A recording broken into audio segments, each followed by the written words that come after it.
Nous allons voir un renforcement musculaire avec l'élastique qui reproduit le mouvement du papillon. En position de départ, mettez l'élastique en tension en reculant.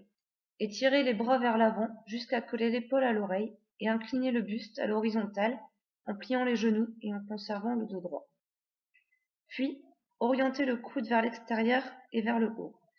Fléchissez de quelques degrés l'avant-bras sur le bras, en veillant à conserver l'épaule et le coude en position haute et avancée. Poussez l'ensemble du bras vers l'arrière, le poignet et le coude toujours fixés. Terminez le mouvement avec le bras tendu et collé au corps, puis revenir en position de départ. Le mouvement doit être bien maîtrisé et le doigt doit rester immobile. Souvent, les erreurs fréquentes seront de changer le placement des épaules, cambrer le dos, et le retour n'étant pas contrôlé, l'élastique se relâche tout seul. Il faudra donc penser à garder le dos plat et immobile et maîtriser le mouvement.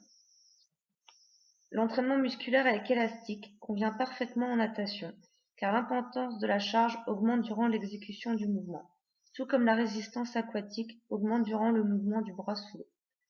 De plus, les élastiques isolent les muscles importants et améliorent la vitesse d'un nageur et l'endurance, tout en développant la force et une meilleure amplitude du mouvement. Ici, le travail s'effectue sur le mouvement aquatique, en papillon.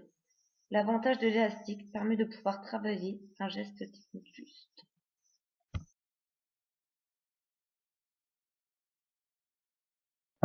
La position de départ du développé couché se fera allongée sur le banc, le dos bien à plat. Placez les mains en pronation sur la barre de telle manière qu'elles soient écartées d'une distance supérieure à la largeur des épaules. Fléchir le jambe pour avoir le dos bien collé au banc. Puis, plier les coudes dans le but de ramener la barre à la hauteur de la poitrine. Le mouvement doit être bien maîtrisé et le dos rester immobile et bien à plat. On pourra y percevoir des erreurs comme lever une jambe, tordre le buste, changer le placement des épaules, cambrer le dos ou encore soulever les fesses. En natation, il est difficile de travailler sa force. On va donc la travailler sur des exercices plus difficiles, mobilisant plusieurs articulations comme au développé couché.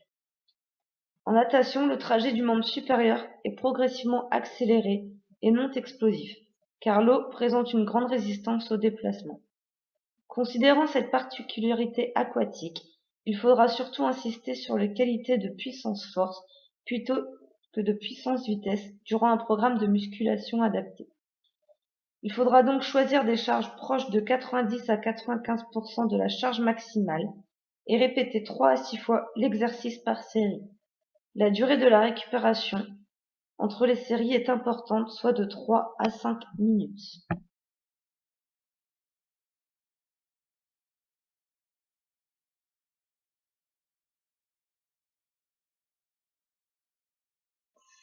Nous travaillerons avec le kettlebell le mouvement de squat.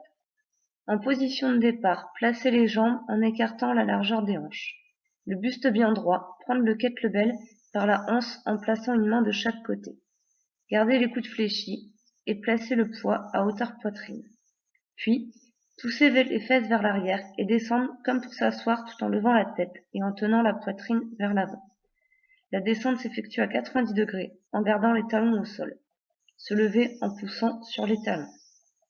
Le mouvement doit être bien maîtrisé et le dos doit rester immobile. Les pieds restent visibles et les genoux ne dépassent pas la pointe des pieds.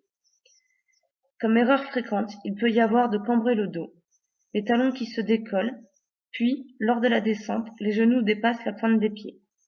Pour cela, pour y remédier, gardez le dos à plat et immobile, maîtrisez le mouvement et regardez devant soi. En natation, il ne faut pas avoir des cuisses trop volumineuses, dans le but de ne pas ralentir. Cependant, des cuisses puissantes permettent de nager plus vite. On travaillera donc en puissance en minimisant l'augmentation du volume. Ainsi, le kettlebell va développer la puissance, la coordination et la force. En effet, les muscles des jambes, quadriceps, ischio et fessiers, assurent un rôle rééquilibrateur en crawl et dos, ou propulseur en papillon, en brasse, au moment des virages et des coulées.